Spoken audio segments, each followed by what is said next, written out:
Muito bem-vindos ao nosso podcast Tópicos de História. Hoje eu tô aqui com a presença... Hoje eu tô aqui com a presença de duas convidadas de honra muitíssimo especiais, que é a nossa professora de História, Brenda, e a nossa aluna, Luísa. Eu vou passar o microfone para elas se apresentarem e se introduzirem aqui para vocês se habituarem à presença delas. Boa tarde, sou a professora Brenda. Como a Júlia já me apresentou, sou professora de História, graduada em História pela Universidade Estadual do Maranhão e pós-graduanda em Metodologia de História. Para mim é um enorme prazer estar aqui com vocês. Agradeço o convite da Maria Júlia e do professor César Augusto. Oi, meu nome é Luísa, eu estou cursando o primeiro ano do ensino médio. É uma honra estar aqui, principalmente para falar desse assunto que tem várias pautas e também muitas coisas que são bem interessantes, que muitas pessoas não sabem e que podem acabar interessando pessoas. Muitas pessoas. Então, prazer, meu nome é Maria Júlia, eu sou a jornalista oficial da nossa coluna de podcast da eletiva do jornal Semiton News.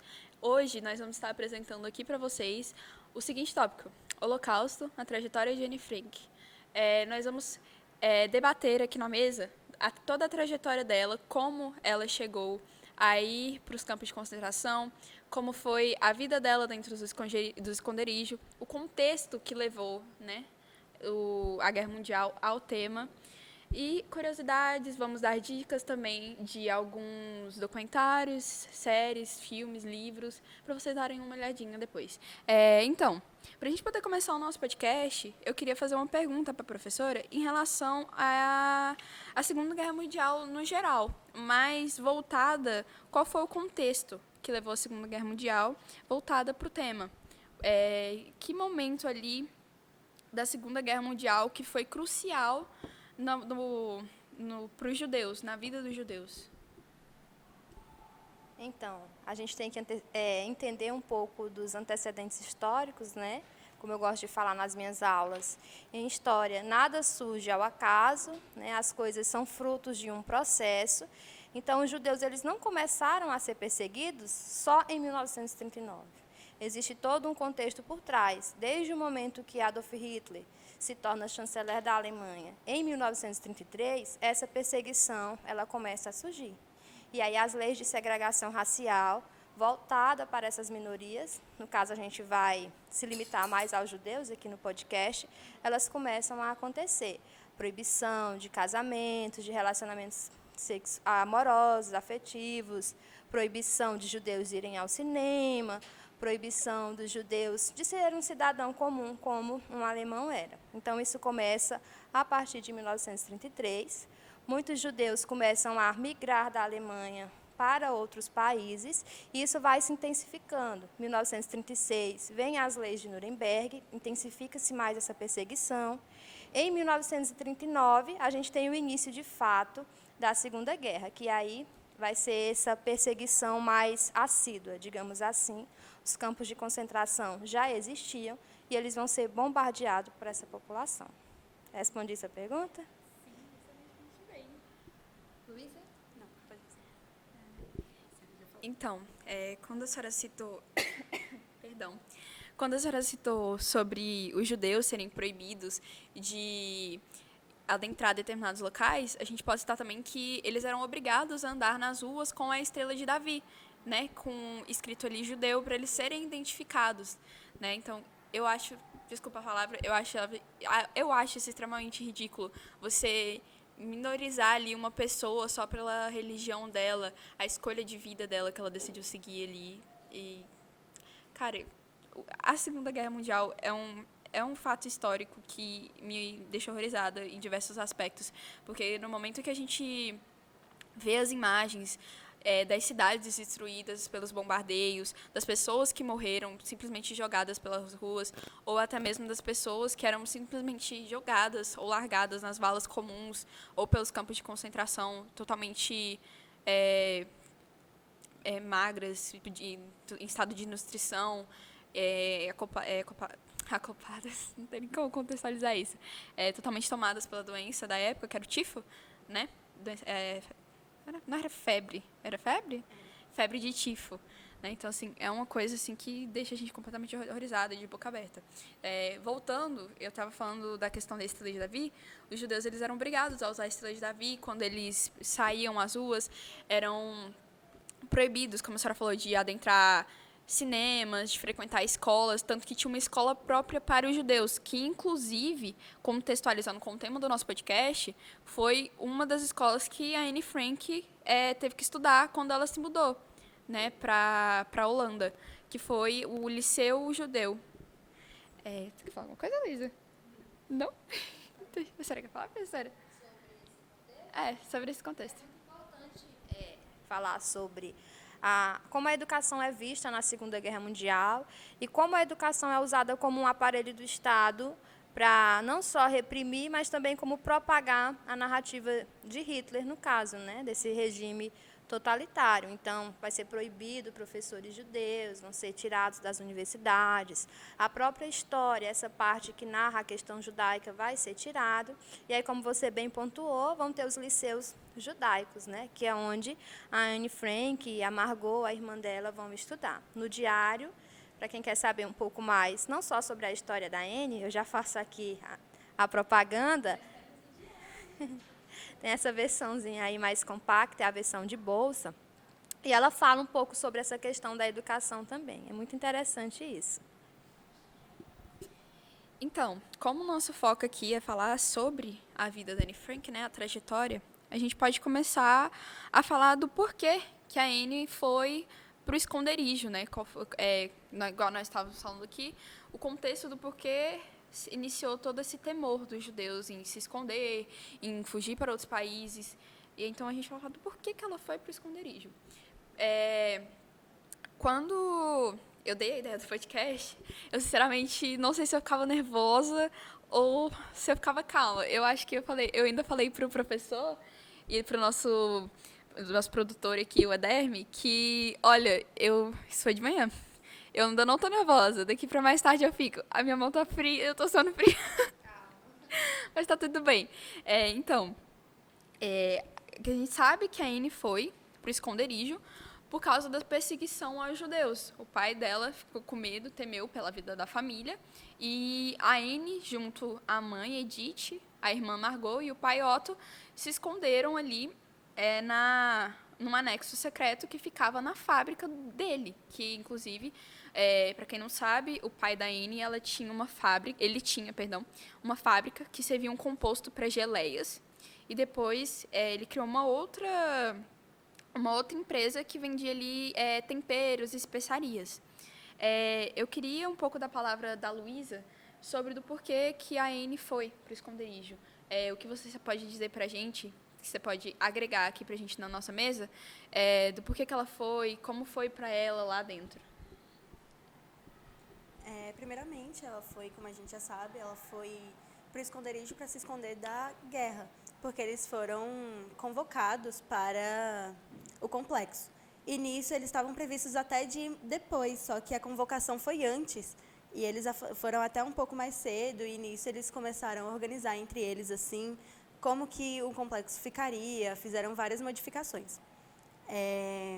Para Anne, realmente foi aquela coisa assim, primeira vista, a gente nunca imagina passar por isso, mas ela passou assim por cima de tudo, e tem muitas coisas que são extraordinárias. Por exemplo, durante a guerra, durante os bombardeios, são teorias, a gente não sabe ao certo se é verdade. Ela ficava subindo e descendo as escadas até se machucar para esquecer do que acontecia lá fora. E era uma forma dela se concentrar na dor e esquecer o que realmente estava acontecendo lá fora, sobre todo aquele terrorismo que acontecia. Posso? Então, como a Luísa bem pontuou, existe esse medo, né? Por que ela vai para um esconderijo? Porque os nazistas começam a perseguir, mas antes dela ir para o esconderijo, vem todas aquelas leis que não permitiam, o cerco ele vai se fechando, os alemães invadem a Holanda, então eles vão precisar se esconder. O cerco vai se fechando em todos os sentidos, até no sentido de você conseguir um passaporte para ir para outros países. As fronteiras elas vão começar a se fechar. Por mais que o pai da Anne Frank, o Otto Frank, tivesse condição financeira, alguns países já tinham fechado as fronteiras. E conseguir uma documentação naquele momento, naquele ápice da guerra, também era algo difícil, então já dificultava. E aí o estopim para eles de fato irem para o anexo secreto, como a Luísa bem pontuou, é quando a irmã dela, Margot, recebe uma carta convocando ela para ir para um determinado local. Eles não sabiam exatamente o que esperavam a Margot, mas eles presumiam que era algo nesse sentido, de uma perseguição mais severa, de levá-la para algum tipo de campo, para ser algum experimento nazista, para fazer parte de alguma coisa nesse sentido, de contribuir de alguma forma. Então, isso foi o estopim que o pai dela falou, não, precisamos de uma válvula de escape. E a válvula de escape é o esconderijo, eles vão chamar de anexo secreto. A Anne, ela se refere no diário dela, no local que eles estão escondidos, como o anexo secreto. Foi bom, inclusive, a senhora ter citado sobre as fronteiras. Como a senhora falou, o pai da Anne, o Otto, ele sim tinha condição financeira para estar levando a sua família ali para fora do país. Inclusive, foi um desejo dele. Mas, nas pesquisas que eu fiz, a embaixada americana não aprovou o documento. Entendeu? Ele foi atrás ali do documento, do passaporte, para conseguir levar a família dele para fora, para fugir ali do estado da guerra, de todo o terror que estava acontecendo naquele momento, mas infelizmente a documentação não foi aprovada e eles não conseguiram sair. Antes da família do Otto ter se mudado para a Holanda, eles eram de outro país, né? Aí eles se mudaram para lá, permaneceram lá e sim começou a guerra para eles lá na Holanda. Nossa, a gente observa assim contexto geral da Segunda Guerra Mundial. Eu já tinha falado. Eu fico muito abismada porque até que ponto a ganância humana leva, né? Não só a vida dessa pessoa, mas a de outras. De que modo pode afetar, né? Então, a gente sabe ali que quando a Anne se mudou para o esconderijo, inicialmente era só a família dela, o pai, a mãe, a irmã e ela. Depois chegaram mais 4 pessoas, que foram a família dos Pills, a mãe, o pai e o filho, e um dentista chamado Fritz Piffer. Eu não sei muito bem pronunciar o nome dele. Que inclusive esse Fritz, ele foi o colega de quarto da Anne. Se eu não me engano, eu acho que ele tinha por volta de 50 anos. Então, tipo, eles não se batiam, né? Eles não se gostavam. Eles tinham uma convivência difícil. E ainda eram colegas de quarto. E vale citar também uma curiosidade que eu descobri, que foi citada no diário, que o Peter, ele foi a primeira paixão da Anne, né? Dentro do esconderijo foi onde a Anne descobriu sua sexualidade, foi onde a Anne cresceu, foi onde a Anne descobriu seu primeiro amor, foi onde a Anne se apaixonou. Inclusive, ele foi o primeiro beijo dela. Eu não sei se vocês sabem disso. Inclusive, esse detalhe que eu contei aqui pra vocês, ele aparece tanto no diário, mas também aparece no documentário Anne Vidas Paralelas, que tem na Netflix disponível para vocês poderem assistir. Então, eu queria saber se vocês poderiam agregar mais alguns pontos nesse contexto aqui pra gente. Sobre a questão do Peter? Não, mas em geral do anexo secreto, né? Eu vou falar um pouco, depois eu passo para a Luísa. Vocês sabem que toda convivência ela é difícil. Não existe uma convivência perfeita. Na nossa família, no nosso trabalho, nós vamos passar por atritos. E o que é interessante da gente ver lendo o diário de Anne Frank é que esses atritos também vão ser comuns. O que eu sempre levanto na minha aula de história, quando estou abordando na minha eletiva, inclusive, que eu falo que o bacana da gente ler o diário de Anne Frank é a gente entender o contexto histórico, né, que é o contexto da Segunda Guerra Mundial, sobre perseguições, sobre essa questão geopolítica, que ela tem esse panorama também, mas a gente perceber a Anne Frank do ponto de vista de uma adolescente comum, com questões comuns de qualquer adolescente da idade dela. Conflitos familiares, com essa nova família, a senhora Van Damme, no diário ela vai ser nomeada assim, o senhor Dúcio, que é esse que você citou, que chega por último, que é um dentista, o colega de quarto, ela vai ter conflitos. Então, vez ou outra, eles estão unidos, né, por conta que eles precisam se esconder, é o refúgio que eles encontraram, mas os conflitos vão existir. E aí eu vou passar para a Luísa falar um pouquinho mais da Anne, que ela tem a idade similar à que ela tinha quando saiu do anexo secreto, que ela fala dessas indagações da adolescência, essa questão de formação de caráter, essa questão do psicológico dela, as angústias. Então, você vê um adolescente que não deixa de ser um adolescente em plena Segunda Guerra Mundial e escondidas dos nazistas. É muito triste, lógico que é triste, mas também é bacana. Quando você é adolescente e você lê esse livro, por vezes ou outras você vai se identificar. Nossa, eu já senti isso. Nossa, eu já pensei assim, nossa, ela estava escondida lá e ela pensou como eu penso hoje. Dá até para a gente fazer um paralelo com o que a gente viveu, principalmente em 2020, que foi o pico da pandemia e teve uma época, né, depois de março, que finalizou as aulas e teve aquele receio da gente sair até para o supermercado, para o banco, e a gente tinha que ficar em casa mesmo. Então, dá para fazer esse paralelo. Nossa, tem alguma similaridade. Claro, não é igual, não era uma guerra, mas teve ali uma questão bem comum também. Passo para a Luísa. Bom, eu queria ressaltar o ponto sobre a paixão da Anne e do Peter. Assim, primeiramente, pelo que eu li, né? A Anne, ela tinha até receio de ficar com o Peter por causa da Margot, porque ela pensava que por esse confinamento deles, ela também podia sentir algo pelo Peter, né? E também tem umas partes do diário que eu não sei se é verdade mesmo, porque a gente não sabe de tudo que aconteceu ali, que ela teve atos sexuais, relações amorosas com o Peter, e ela arrancou essas páginas e guardou dentro do diário, dentro da capa do diário, assim, no forro. E é um dos pontos que eu queria ressaltar. E também sobre a Anne, como eu tinha falado, sobre ela subir e descer as escadas e se machucar como um ponto de esquecer do que está acontecendo lá fora, que a gente pode perceber muito, como a professora disse, que alguns alunos se identificam, não só alunos como adolescentes, de a dor para esquecer do que a gente sente, do que a gente está vivendo. É isso.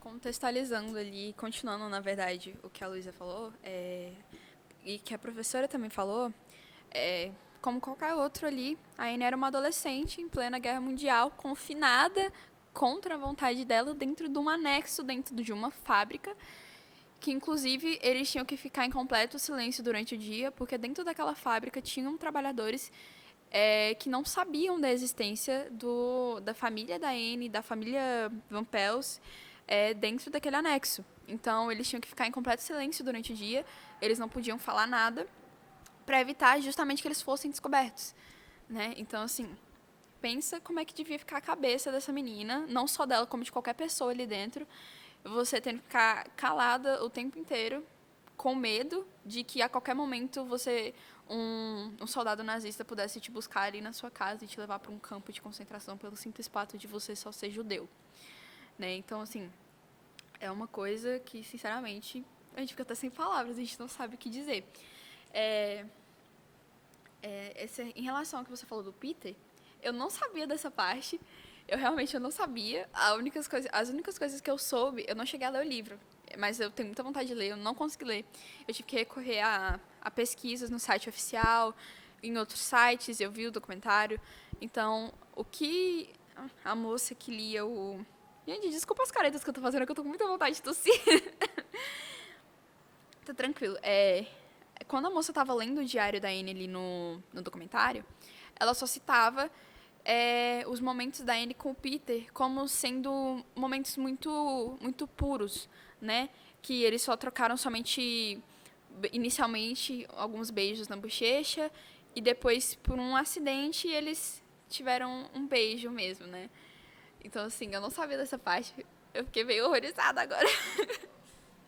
Essa parte que a Luísa falou entra na parte de algumas teorias, não que está no diário que a gente leia. no diário eles não relatam relacionamentos sexuais, relatam o carinho, o afeto, o beijo, a vontade que ela tinha de ser beijada, né, de ser olhada com esse olhar de namorico, né, ela considerava ele um namorado. E aí, vai considerar, né, um namorico, digamos. E aí essa parte que a Luísa falou é uma parte que tem essa teoria de que o pai dela, quando leu, censurou essa parte e não foi para algumas versões do diário. A versão que a gente tem, uma das mais atuais, ela não tem essa parte aí. Então, a gente vê pelo lado de algumas especulações, não existe uma nota oficial. A Fundação Anne Frank, ela não reconhece isso, né? Que tem uma fundação, acho que você deve ter visto, que foi fundada pelo pai dela, e eles não reconhecem essa parte aí mais adulta, vamos dizer assim. Mas o amor, ela relata bastante, assim, o beijo e tal, ficar juntinhos, de cabeça um no ombro do outro, ela relata, assim. Como a senhora falou, era uma coisa muito singela, né? Era, digamos que pura, porque não tinha toda aquela malícia. Até porque quando a Anne foi pro esconderijo, ela só tinha 13 anos de idade. Então, ela ainda estava na formação, ela ainda estava entrando estava entrando na adolescência, né? Ela ainda era uma pré-adolescente na época. Então, ela ainda estava entrando na adolescência, ela ainda estava se descobrindo. E como ela era ali dentro do anexo, ela era a pessoa mais nova, porque era um total de 8 pessoas. Aí tinha a família Van Pels, tinha os pais da Anne, a irmã dela, e o dentista. E como eu falei, ela era a mais nova dentre eles ali. E, cara, a gente sabe que a convivência entre eles foi difícil, né? Não tem como ter sido fácil. Com certeza teve muitos atritos. Eles ficavam muito em cima da Anne, porque não tinha muito o que fazer, né? Então, a Anne buscou um consolo. E o que foi esse consolo dela? O diário. A gente sabe que o diário foi nomeado pela Anne como Kitty. E Kitty, para ela, é uma amiga imaginária, porque a Kitty não existe, a Kitty é o diário. Então, a Anne escrevia o diário como se fosse para uma amiga, né? Ali, para ela se sentir mais acolhida, para ela se sentir próxima de alguém, que ela pudesse com quem falar.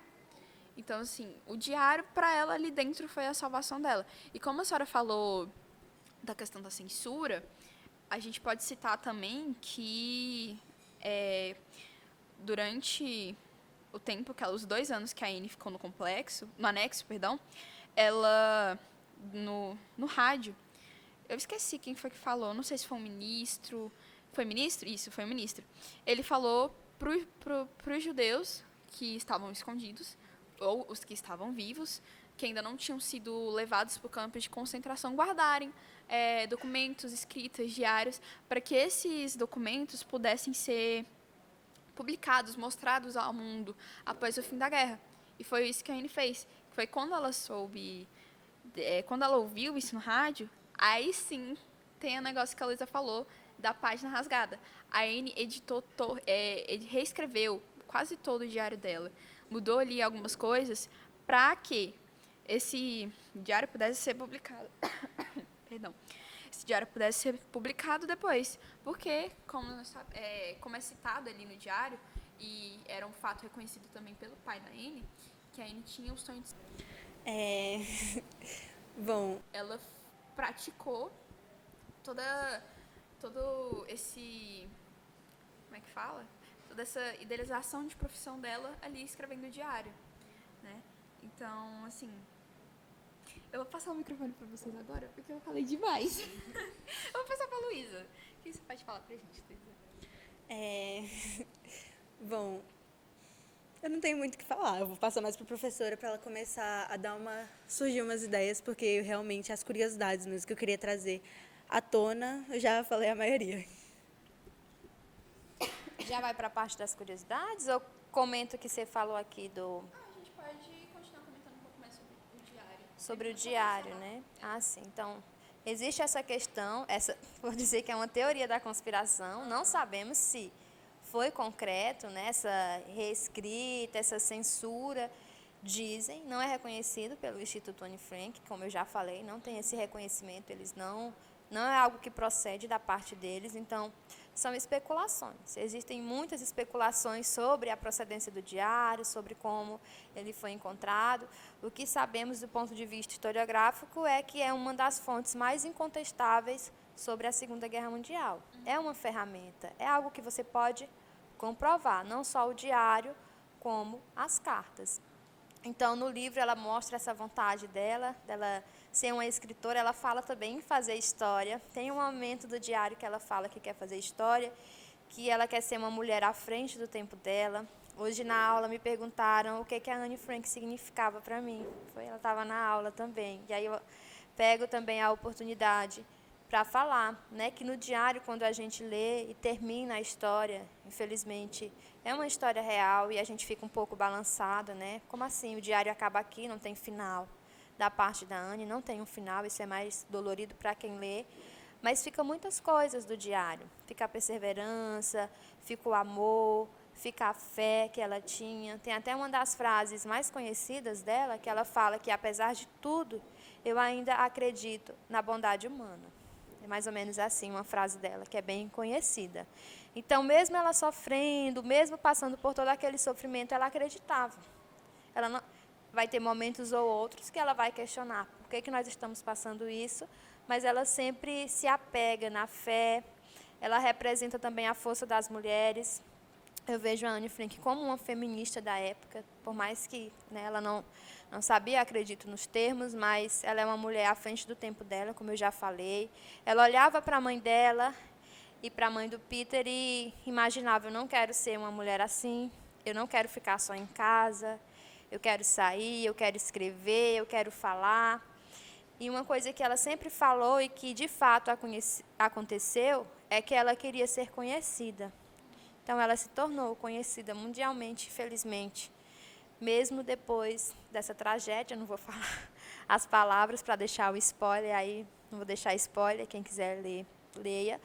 Mas o diário, ele traz muito para a gente, ele traz muito da vida dela, da vivência dela, até da alimentação, que eu vou falar nas curiosidades, eles abordam lá no diário sobre como era a alimentação, sobre como ela era nos estudos. Dentro do anexo, eles vão estudar. Ela vai estudar, ela vai ensinar para o Peter, a Margot vai ensinar para eles dois, o pai dela vai estar intermediando, ela vai ter uma lista de livros que ela precisa ler, eles vão se presentear com livros. Então, o diário traz tudo isso. O diário nos dá essa noção do que está acontecendo. Só pela leitura do diário, você consegue ter um panorama de guerra, onde estão os aliados, onde estava o eixo, onde estava o avanço das tropas. Ela consegue transmitir isso no diário. Eles tinham um rádio, né, que passava essa informação, então constantemente ela escrevia sobre o que ela ouviu no rádio. Ouvi no rádio que os aliados estão chegando. Ouvi no rádio que os aliados estão recuando. Ouvi no rádio que o Führer precisou fazer isso, que o Führer, no caso Adolf Hitler, precisou fazer aquilo. Então, ela sempre nos dá essa noção. Ela, como uma pessoa, um adolescente, alegre, às vezes feliz, e ela também nos dá essa noção geopolítica muito grande, é muito interessante. E ela também nos ensina um pouco, eu acredito, a valorizar o que nós temos. Ela tem tanta vontade, ela tinha, na verdade, tanta vontade de sair na rua e ficar no sol, sentir o sol pegando no rosto dela, o rosto queimando, ela falava. Ela tinha essa vontade, e às vezes nós temos essa liberdade, a gente aprendeu um pouquinho como é difícil ficar preso, né, com essa pandemia, e a gente valoriza também, né? E aí ela ensina a valorizar o que a gente tem, ir para a escola. Ela queria muito voltar para a escola. Ela tinha até o receio de ficar atrasada nos estudos, né? Ela era uma menina muito estudiosa, ela estava sempre estudando. Valorizar, tomar sorvete, andar de bicicleta, coisas que parecem comum e que a gente só dá valor quando a gente perde. Então, a gente aprende a valorizar, a gente aprende a entender o próximo também, a gente aprende sobre as minorias, porque nas aulas de história, infelizmente, a nossa aula de história é só 2 aulas por semana. Então, a gente não consegue ter um olhar mais detalhado para os acontecimentos, porque o tempo é corrido, a gente tem uma quantidade de horas-aulas que a gente deve seguir, então a gente passa aquela parte mais pertinente do currículo, a questão política e tudo mais. Mas essas minorias, essas particularidades de uma pessoa que sofreu uma perseguição, que ficou preso, como que era você precisar se esconder, usar uma estrela, deixar de ir ao cinema, depois ter que se esconder, é visto nesses livros, não só o Diário de Anne Frank, mas tem outros também. E é válido lembrar que o diário ela ganhou como presente de aniversário com 13 anos, então ela já escrevia esse diário. Um pouco antes dela entrar lá, ela começa a escrever o diário. E aí isso vai se intensificar quando ela está lá no anexo secreto. Lembrando que o anexo secreto, ele ficava no sótão e não no porão, né? Era no andar de cima. Para a gente poder encerrar aqui sobre o tópico do diário, eu vou citar, a última coisa, as últimas palavras escritas pela Anne no diário, mas antes eu vou falar uma coisa. Uma das funcionárias do Otto foi ela a responsável por guardar o diário da Anne depois que eles foram levados, né, para os campos de concentração. A Miep, ela era funcionária do Otto, ela guardou esse diário e quando o Otto foi liberto, né, dos campos, ele pegou esse diário com a Miep e publicou. Como eu estava falando, né, a Anne era uma menina muito sonhadora, ela era uma pessoa muito otimista. Então, ela tentava encarar aquilo ali da melhor forma. Para servir até de consolo, né? Para acreditar que ela poderia sair viva de tudo aquilo e que tudo iria ficar bem no final. Essa parte que eu vou citar para vocês, tá? Faz parte do diário da Anne e ela foi narrada pela apresentadora do documentário Anne Vidas Paralelas, da Netflix.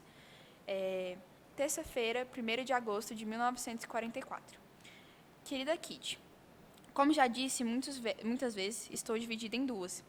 Um lado contém a minha alegria exuberante, minha petulância, minha alegria de viver e, acima de tudo, minha capacidade de apreciar o lado mais leve das coisas. Com isso, quero dizer não ver nada de errado com flertes, um beijo, um abraço, uma piada atrevida. Este meu lado geralmente está esperando para emboscar o outro, que é mais profundo, mais e mais refinado. Novamente, na terça-feira, 1º de agosto de 1944, Anne escreveu: Quando todos começam a ficar em cima de mim, eu fico irritada e depois fico triste. E acabo virando meu coração do avesso, e a parte ruim por fora e a parte boa para dentro. E continuo procurando um jeito de ser quem gostaria e quem poderia ser, se não houvessem outras pessoas no mundo. Atenciosamente, Anne Marie Frank. Essas foram as últimas palavras escritas no diário da Anne, antes da família dela ser denunciada e ela ser levada junto a toda a sua família para os campos de concentração. Inclusive, uma das curiosidades que eu vou citar aqui rapidamente para a gente encerrar esse tópico é que foi descoberto quem denunciou a família da Anne. Inclusive, esse homem, ele chamava Arnold Vandenberg.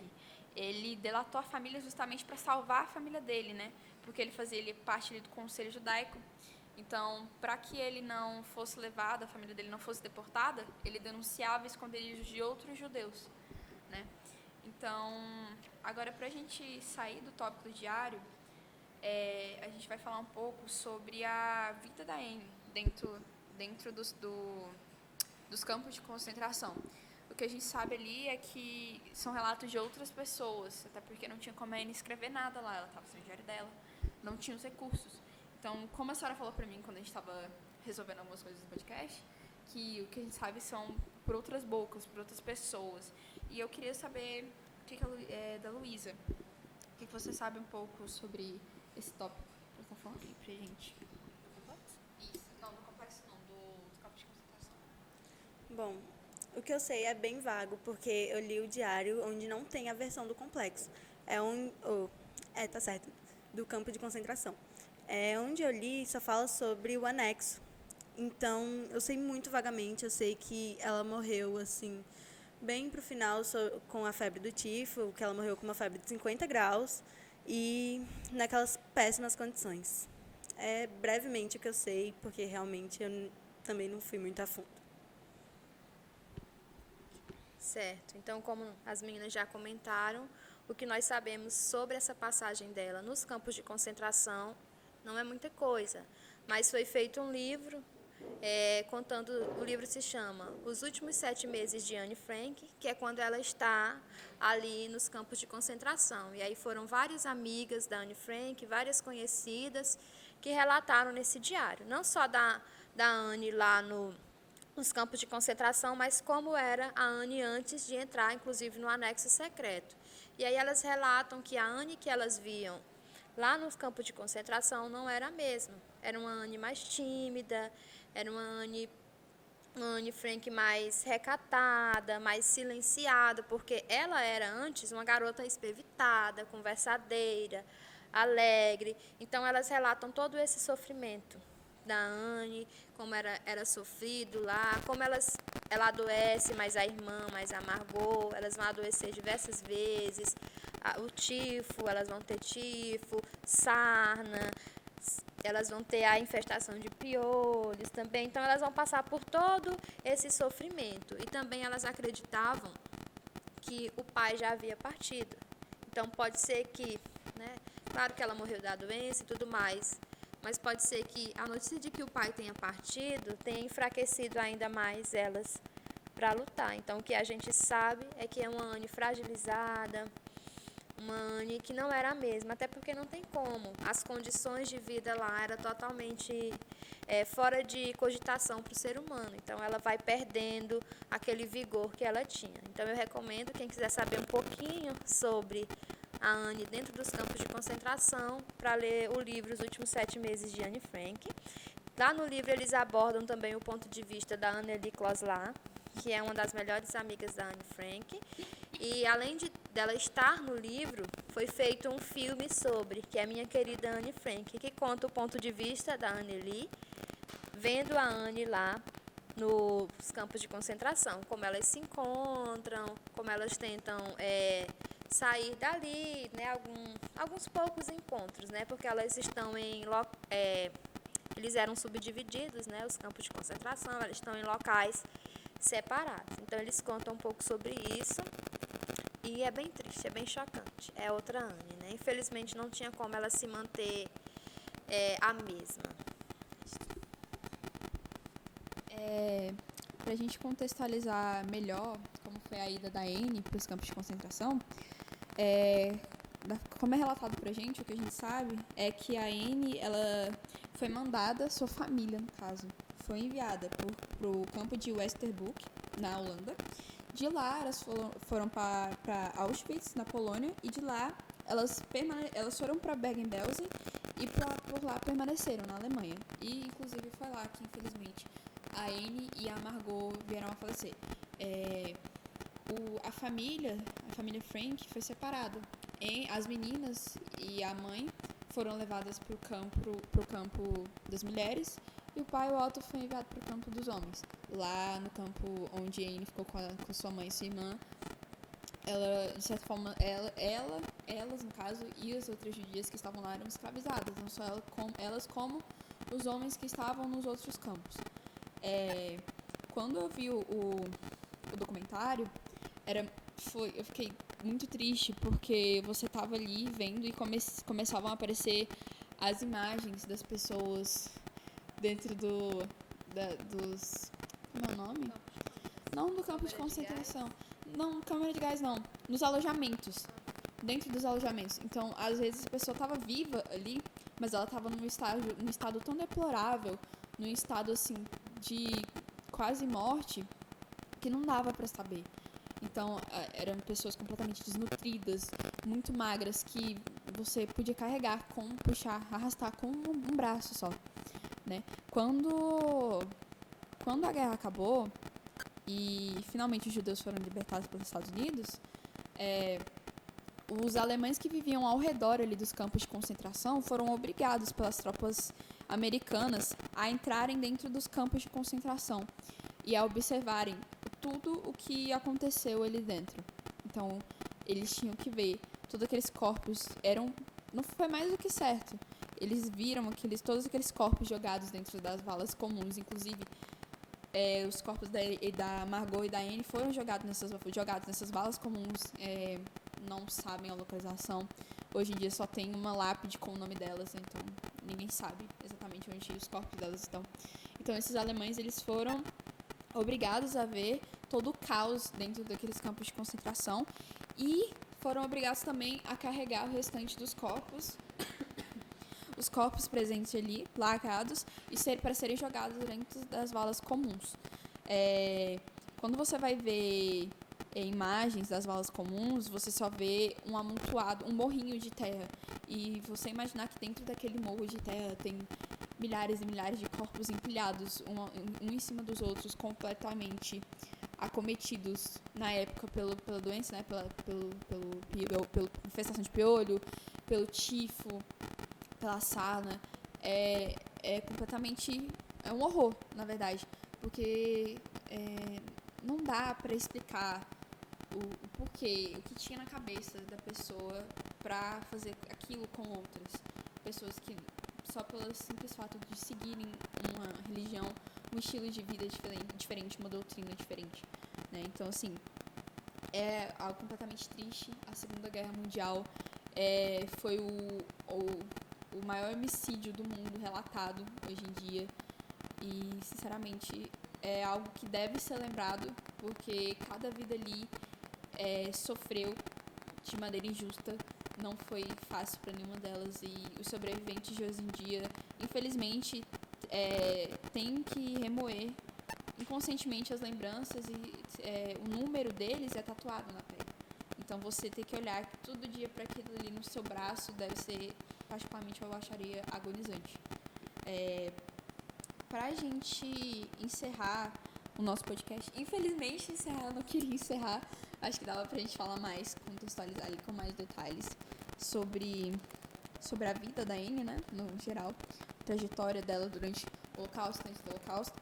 Eu queria encerrar com algumas recomendações de filmes, documentários. A senhora e a Luísa já deram algumas, né? Acho que a gente podia falar de mais algumas. Comentar um pouco sobre depois do Holocausto e algumas curiosidades. Eu lembro da senhora falando sobre as ações do Otto, né? Após o Holocausto, após ele ser libertado. Luísa, você com certeza acha que você dá uma estudada, você vai dizer um pouco pra gente sobre como foi a vida do Otto depois que ele foi liberto dos campos de concentração? Bom, eu não procurei muito a fundo, mas por muitos relatos e também por só imaginar o que ele passou lá dentro, deve ser muito estranho, assim, sair pra fora e não poder ter sua família ali com ele. Também muitos traumas que ficaram com ele, né, por causa de todo esse acontecimento. É realmente muita pouca coisa que eu sei sobre isso. Como eu já havia falado antes, eu li só o livro e o filme que fala sobre a melhor amiga da Anne. Certo. Sobre o pai dela, ele é o único que sobrevive, né, das 8 pessoas que estavam no anexo, que sobrevive ao Holocausto. Quando ele sai, né, ele tem aquele bar que ele vai procurar por ela. A própria Anneli Close lá fala sobre essa busca que ele tem da família, ele sai procurando. A gente sabe que é um momento desesperador, ele passa muito provavelmente por um processo depressivo pós Segunda Guerra, pós Holocausto, mas aos pouquinhos ele vai se reconstruindo no sentido de que ele vai formar uma nova família. O Otto ele vai casar novamente com uma sobrevivente, inclusive, do Holocausto, uma judia que sobreviveu. Eu não me recordo o nome da esposa, a segunda esposa, mas ela tem uma filha que se chama Eva.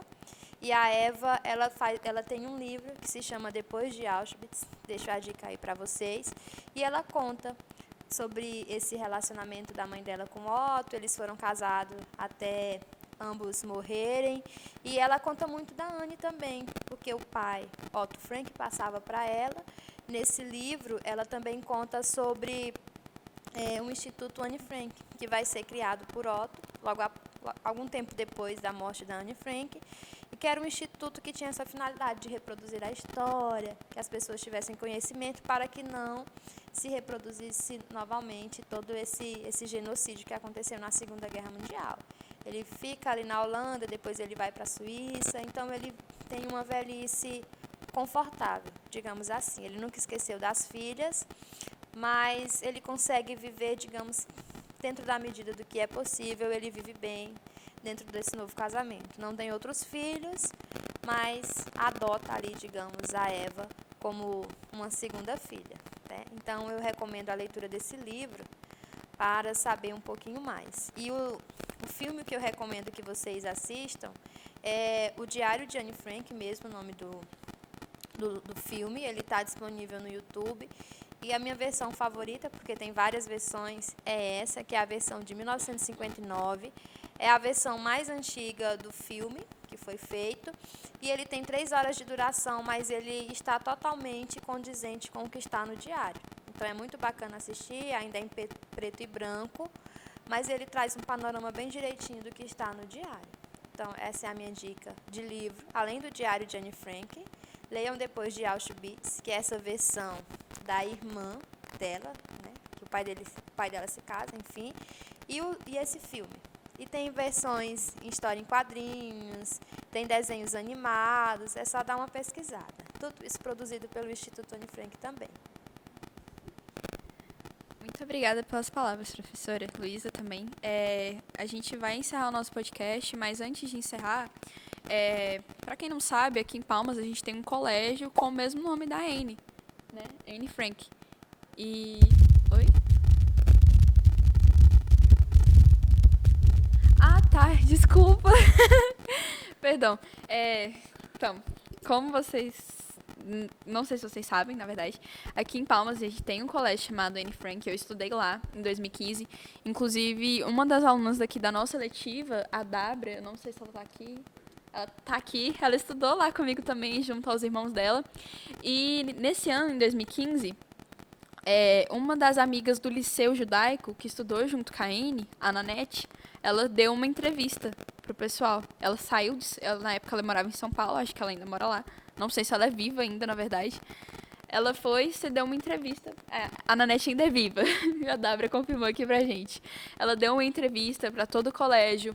Foi possível alguns alunos fazerem algumas perguntas para ela. Então, ela também encontrou, se eu não me engano, a Anne nos campos de concentração.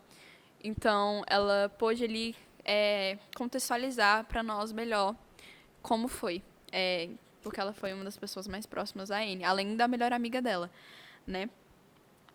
Pessoal, a gente vai encerrar o nosso podcast por aqui. Novamente, antes de encerrar, eu quero dizer para vocês que todas as informações presentes aqui vocês podem encontrar nos livros sobre Anne Frank, nos documentários, nos filmes. A Nanete também deu uma entrevista para o jornal, para o Fantástico, tá? Você pode encontrar essa entrevista gravada no YouTube. Algumas informações foram retiradas do Record News e da Rede Globo. Você pode estar acessando também, é só você pesquisar.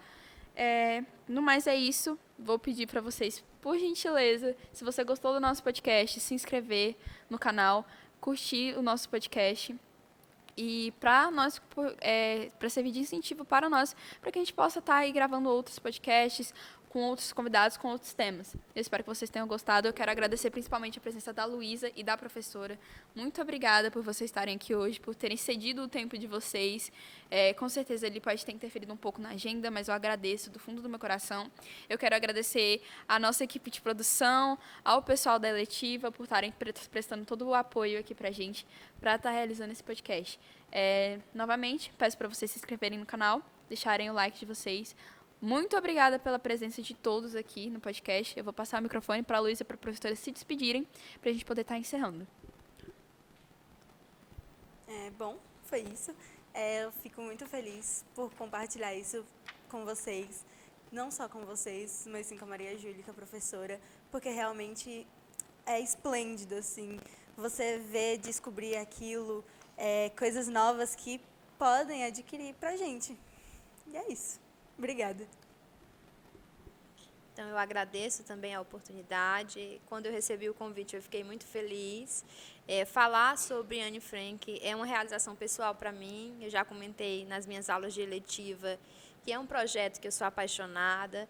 Inclusive, eu fiz a graduação em História porque, quando eu era adolescente, eu li o livro e me despertou a vontade de conhecer mais sobre História. Então, é uma oportunidade imensa. Sou muito grata por todos e leiam o livro ou assistam o filme. Muito obrigada.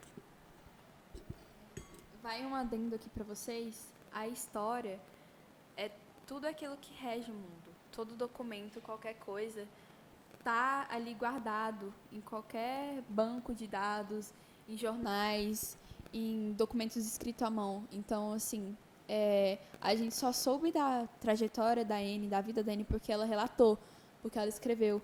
Então, um conselho: exercitem o hábito da leitura, exercitem o hábito da escrita, porque além disso ajudar no seu desempenho escolar, no seu desempenho acadêmico no geral, vai auxiliar na sua vida em qualquer situação, até mais porque você pode deixar um legado, uma história. Realmente vale a pena vocês pesquisarem sobre a vida da Anne, ali com mais detalhes. A gente falou aqui com bastante detalhes, mas de qualquer forma acabou sendo um pouco raso, porque a gente não pôde citar muita coisa, até por questão do tempo de duração do podcast, do nosso tempo livre. Mas vale a pena pesquisar, vejam os filmes, os podcasts também, eu acredito que tenham, séries, e é isso. A gente encerra por aqui o nosso podcast. Quem sabe a gente grave um próximo, vai depender de vocês. Por favor, deixem nos comentários sugestões do que a gente pode estar usando de tema, e a gente vai providenciar os convidados também. Muito obrigada, uma boa tarde para vocês e um ótimo dia.